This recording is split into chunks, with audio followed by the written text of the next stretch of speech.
새벽 기도에 3일째 또 주님 앞에 나와서 새벽을 깨우며 하루를 시작하는 우리 모든 성도님들에게 하나님께서 만나주시고 응답해 주시고 동행하시는 은혜가 있기를 주의 이름으로 축원합니다. 우리 옆에 계신 분들과 한번 같이 인사하실까요? 하나님께서 응답해 주십니다. 네, 정말 하나님의 응답이 있는 귀한 또 특별 새벽 기도회가 되실 수 있기를 바라겠습니다. 여러분, 오늘 우리가 같이 읽은 본문은 어제 본문에 이어서 예수님께서 공생의 사역을 시작하시면서 제자들을 부르시는 그러한 장면이 소개되고 있습니다. 오늘 본문을 통하여서 우리에게 주시는 교훈을 같이 살펴보기를 원합니다. 먼저 43절 말씀을 다시 한번 같이 읽어볼까요? 43절입니다. 이튿날 예수께서 갈릴리로 나가려 하시다가 빌립을 만나 이르시되 나를 따르라 하시니. 아멘. 여러분, 예수님께서 빌립을 제자로 부르시는 장면입니다. 빌립은 이 예수님의 부르심 앞에 바로 순종하고 따랐던 것입니다. 그런데 여러분, 조금 이상하지 않습니까? 어떻게 길에서 처음 만난 사람이 나를 따르라라고 하는데 즉시 그대로 따를 수 있다라는 말입니까? 그것에 대하여서는 바로 44절에 그 이유가 나와 있습니다. 44절에 뭐라고 기록되어 있습니까? 빌립은 안드레와 베드로와 한 동네 벳세다 사람이라. 아멘. 여러분, 이 빌립이 예수님을 길에서 처음 만났지만 예수님께서 나를 따르라라고 명하셨을 때에 바로 그 자리에서 따를 수 있었던 것은 이미 예수님이 어떤 분이신지에 대하여 들었기 때문인 것입니다. 여러분, 생각해 보십시오. 안드레와 요한이 세례 요한의 증거로 말미암아서 예수님의 제자가 되었습니다. 그리고 나서 이 안드레가 또한 어떻게 했습니까? 그날 집에 가가지고 자기 형제 베드로에게 우리가 메시아를 만났다라고 이렇게 또한 베드로에게 전했던 것입니다. 그런데 여러분, 이 안드레와 요한이 또 예수님의 제자가 되어서 메시아를 만났다라는 사실에 베드로에게 전했을 때에 누군가 들을까봐 몰래 가서 은밀하게 베드로에게만 이야기했겠습니까? 그렇지 않죠. 지금 예수님이 어떤 분이십니까? 이스라엘이 그토록 고대했던 메시아이십니다. 그 메시아가 이 땅 가운데 찾아와 주셔서 자신들의 구주가 되시고 또한 이 땅 가운데 진리를 전하시는 주님이 되셨는데, 어떻게 우리 주님께서 이 땅에 오신 소식에 대하여, 메시아가 오셨다라는 소식에 대하여 은밀하게 아무도 못 듣게 가서 전할 수 있겠습니까? 당연히 감격에 차서 여러분 가서 전했을 것입니다. 세례 요한을 그렇게 따라다녔던 이유도 바로 메시아를 고대하는 믿음이 있었기 때문에, 또한 하나님에 대한 간절함이 있었기 때문에 세례 요한의 제자가 되었던 것이죠. 그랬던 사람들이 바로 자신들이 그토록 기대하고 고대하였던 메시아가 오셨다라는 소식을 듣고 그분의 제자가 되기로 하였을 때에 그 감격은 이루 말할 수 없을 것입니다. 여러분, 우리가 이 세상에서도 좋은 집을 얻게 되고 또 정말로 사랑하는 사람을 만났을 때에 그 감격은 이루 말할 수 없는 것이죠. 하물며 정말 이 땅의 구주가 되시고 메시아께서 오셨다라는 소식을 어떻게 은밀하게 전할 수 있었겠습니까? 그러니 한 동네 사람, 한 마을 사람이었으면요, 당연히 이 메시아에 대한 소식을 듣게 되었던 것이죠. 그러니까 이 빌립이 바로 예수님을 만났을 때에 예수님께서 나를 따르라, 그 말씀 한마디에 그대로 따랐던 것이죠. 그리고 나서 이 빌립이 어떻게 합니까? 그냥 예수님을 따라다닌 것이 아닙니다. 바로 또한 가서 나다나엘이라는 사람에게 가서 무엇이라고 이야기를 합니까? 우리 45절 말씀을 같이 한번 읽어보도록 하겠습니다. 45절입니다. 빌립이 나다나엘을 찾아 이르되 모세가 율법에 기록하였고 여러 선지자가 기록한 그 일을 우리가 만났으니 요셉의 아들 나사렛 예수니라. 아멘. 여러분, 이 빌립이 자신의 또한 친한 친구인 이 또한 나다나엘에게 찾아가서 내가 메시아를 만났다, 바로 나사렛 그 요셉의 아들 예수가 메시아다라고 가서 또한 그와 같이 증거하였던 것입니다. 하지만 여러분, 이때에 나다나엘은 어떻게 반응을 합니까? 빌립의 말을 의심하죠. 나사렛에서 어떻게 선한 것이 날 수 있겠느냐라고 이렇게 반응을 했던 것입니다. 여러분, 이스라엘의 성지순례를 갔다 오신 분들은 아마 그 나사렛이나 갈릴리를 방문해 보신 분들이 계실 것입니다. 갈릴리도 예루살렘에서 한참 북쪽으로 있지만 나사렛은 갈릴리에서도 아주 또 최북쪽에 위치한 마을 중에 하나인 것입니다. 그래서 이스라엘 사람들은요, 이 갈릴리를 굉장히 무시했고 그 중에서도 나사렛은 더 말할 것도 없었던 것입니다. 거의 이방 족속처럼 생각했던 것이죠. 왜냐하면 갈릴리 지역 중에서도 가장 이방 문화가 많이 들어와 있는 동네 중에 하나가 바로 나사렛이었기 때문인 것입니다. 왜냐하면 교통의 중심지이고 또 많은 이방 사람들이 오고 가면서 자연스럽게 또한 이방 문화가 많이 들어와 있었기 때문인 것이죠. 그러니까 여러분, 지금 이 나다나엘이 바로 예수님께서 나사렛에서 오신 분이시다라고 이렇게 전하니까 어떻게 이방인의 동네인 나사렛에서 무슨 선한 것이 날 수 있겠느냐라고 이런지하에 그 빌립의 말을 거부하였던 것입니다. 그랬더니 여러분, 빌립이 어떻게 합니까? 우리 46절 말씀을 같이 한번 읽어보겠습니다. 46절입니다. 나다나엘이 이르되 나사렛에서 무슨 선한 것이 날 수 있느냐? 빌립이 이르되 와서 보라 하니라. 아멘. 여러분, 빌립이 처음 나다나엘에게 가서 예수님께서 메시아 되심을 전하였지만 이 나다나엘이 나사렛에서 선한 것이 날 수 없다라고 딱 잘라버리니까 어떻게 합니까? 더 이상 구구절절히 설명을 하지 않습니다. 대신에 어떻게 해요? 와서 보라. 이것이 전부였던 것입니다. 여러분, 진짜는요, 설명이 필요 없는 것입니다. 그냥 보면 끝이 나는 것이죠. 여러분, 부동산 거래를 할 때도 그렇지 않습니까? 진짜 좋은 아파트는 보는 순간 더 이상 말이 필요 없습니다. 그냥 딱 들어서면서부터 주변 상황과 그리고 그 아파트 내부를 딱 보면 좋은 아파트는 더 이상 다른 말 필요 없이 얼마입니까? 언제 들어갈 수 있습니까? 바로 그것이 나오는 것이죠. 그런데 조금 입지가 부족한 아파트 같은 경우에는 어때요? 앞으로 개발 계획이 어떻게 이루어진다, 여러 가지 부가 설명이 붙게 되는 것입니다. 그러나 진짜 좋은 것은요, 그냥 보면 그걸로 끝인 것입니다. 여러분, 그래서 나다나엘을 이 빌립은 어떻게 했는가 하면 예수님께로 데려왔던 것이죠. 그러니까 우리 주님께서 뭐라고 하십니까? 우리 47절로 48절 말씀을 읽어보겠습니다. 같이 읽습니다. 예수께서 나다나엘이 자기에게 오는 것을 보시고 그를 가리켜 이르시되 보라, 이는 참으로 이스라엘 사람이라. 그 속에 간사한 것이 없도다. 나다나엘이 이르되 어떻게 나를 아시나이까? 예수께서 대답하여 이르시되 빌립이 너를 부르기 전에 내가 무화과 나무 아래에 있을 때에 보았노라. 아멘. 여러분, 바로 나다나엘이 예수님께로 왔더니 예수님께서 이는 참으로 이스라엘 사람이라 그 속에 간사한 것이 없도다라고 이렇게 또한 그 나다나엘의 성품을 콕 집어서 이야기를 하십니다. 그랬더니 나다나엘이 어떻게 저를 아십니까? 라고 이렇게 되묻죠. 그랬더니 우리 주님께서 빌립이 너를 부르기 전에 내가 무화과 나무 아래에 있는 것을 보았다라고 이렇게 말씀을 합니다.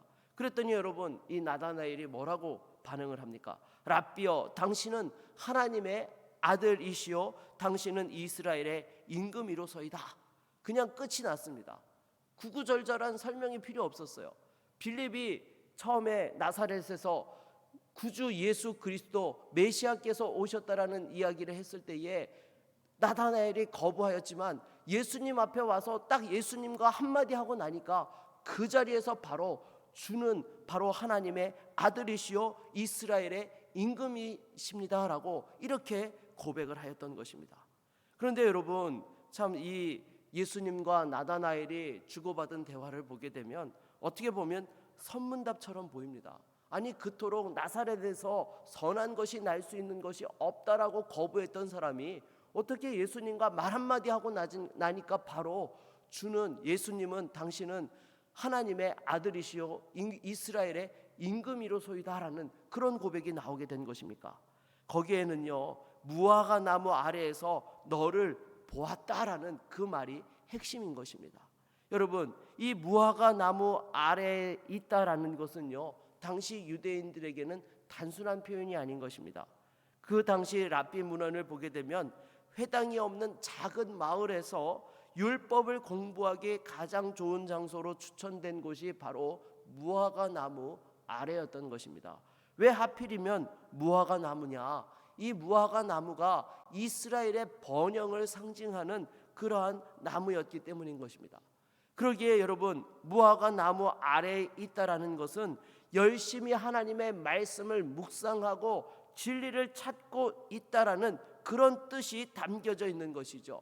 그런데 예수님께서 나다나엘을 딱 보시는 순간에 너는 참 이스라엘 사람이요 간사한 것이 없다라고 말씀하시니까 어떻게 저를 아십니까 했을 때에 빌립이 말하기 전에 무화과 나무 아래에 있을 때 너를 보았다, 그 말씀 앞에서 정말로 그 중심을 깨뜨려 보시는 주님이신 것을 아는 순간 신앙 고백이 자기도 모르게 나오게 되었던 것입니다. 그래서 여러분, 오늘 본문을 보게 되면 어제 본문에 안드레와 요한과 베드로가 예수님을 만나서 제자가 되는 장면이 소개되고 있고, 오늘은 또한 여러분 이 빌립과 또한 나다나엘이 예수님의 제자가 되는 그런 장면이 소개되고 있는 것을 보게 됩니다. 그런데 어떻게 이들이 예수님의 제자가 될 수 있었던 것입니까? 안드레와 요한은요, 세례 요한의 증거를 통하여서 또한 예수님을 소개받았고 예수님의 제자가 될 수 있었던 것입니다. 반면에 여러분 베드로와 또한 나다나엘은 어떻게 예수님을 믿게 되었습니까? 안드레와 빌립의 개인 전도로 말미암아서 예수님을 믿게 되었던 것이죠. 그리고 빌립은 예수님께서 직접 부르셔서 예수님의 제자가 될 수 있었던 것입니다. 이렇게 예수님의 제자가 되는 과정은 달랐지만 그 부르심에 순종할 때에 다 똑같은 주님의 제자로서 또 하나님의 귀한 사명들을 감당하게 되었던 것이죠. 그래서 서로의 출신 배경과 지식과 또 삶의 형태는 달랐지만 부르는 과정은 달랐지만 다 주님의 제자가 된 것입니다. 오늘날로 말하면 어떤 사람은 모태로부터 예수님을 믿고 신앙생활을 하게 된 사람이 있는가 하면, 또 어떤 사람은 개인 전도를 통하여서, 또 어떤 사람은 우연찮은 기회에 복음을 전해 듣게 되어서 또한 예수를 믿게 된 사람들이 있을 것입니다. 때에 따라서는 경제적인 어려움을 통하여서, 또 육신의 여러 가지 질병 때문에, 또 아픔과 어려운 문제 때문에 또 예수님을 믿게 된 이들도 있을 것입니다. 여러분, 이걸 가지고 내가 원존에 내가 더 뜨겁네로 서로 경쟁하는 것은 어리석은 것이죠. 더 중요한 것은 얼마나 주님께 순종하고 말씀 앞에서 믿음으로 살아가느냐가 중요한 것입니다. 그런데 한 가지 궁금한 것이 있는 분들이 계실 겁니다. 여러분, 12제자의 명단에 보게 되면 나다나엘이라는 이름이 나옵니까? 안 나옵니까? 안 나오죠. 그런데 여러분, 지금 이 우리가 같이 읽은 본문을 보게 되면 이 장면은 무슨 장면들이죠? 예수님께서 제자들을 부르시는 그런 장면인 것이죠. 그렇죠? 안드레와 사도 요한을 부르셨고, 또한 베드로를 부르셨고, 또 빌립을 부르셨고, 나다나엘을 부르셨어요. 지금 제자를 부르고 계시는 그러한 내용인데, 그렇다면 이 나다나엘이 도대체 누굽니까? 이 나다나엘은요, 이 이름이 두 가지로 있었던 것으로 그렇게 여겨집니다. 그래서 바돌로메가 바로 이 나다나엘로 이렇게 여겨지는 것이죠. 그래서 여러분, 주님의 제자가 되기 위해서는요, 인도하는 이가 있어야 한다라는 것입니다. 하늘로부터 갑자기 계시가 내려와 가지고 어느 날 우리가 예수님을 믿게 되는 것이 아니라 누군가가 우리에게 예수님을 전하고 인도하는 사람이 있어야지만 예수 그리스도를 만날 수 있고 진리를 경험할 수 있게 되는 것입니다. 오늘 본문에 예수님의 제자들이 된 사람들이 다 그러하지 않았습니까? 예수님에 대하여서 전하는 이가 있었기 때문에 예수님을 만날 수 있게 되었고, 그 가운데 주님의 제자가 되었던 것입니다. 한 기독교 조사 기관에서 복음을 믿게 된 사람들을 대상으로 조사를 했습니다. 그런데 한 사람이 예수를 믿기까지 평균 4명 이상에게서 복음을 듣고 교회에 나오도록 권면을 받았다라는 것입니다. 그리고 주변에서는 10명 이상의 사람들이 기도해 주었다라는 것입니다.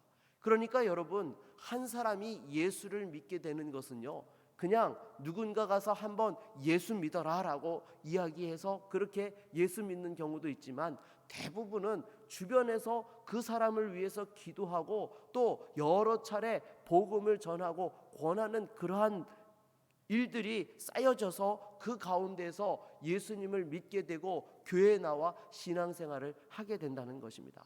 그래서 여러분, 우리가 복음을 전할 때에 첫 번째로 전하는 사람이면 열매가 당장 없을 수도 있습니까? 없습니까? 네, 열매가 없을 수 있습니다. 그러나 그것이 헛된 것입니까? 절대 그렇지 않죠. 그것이 씨앗이 되어서 나중에 이 사람이 예수를 믿게 되어지는 데에 또 하나님께서 귀하게 사용하시는 그러한 또한 전도의 그 일들이 이루어지게 되는 것입니다.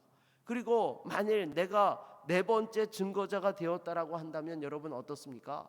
쉽게 그 사람이 마음 문을 열고 또 예수를 믿게 되는 것이죠.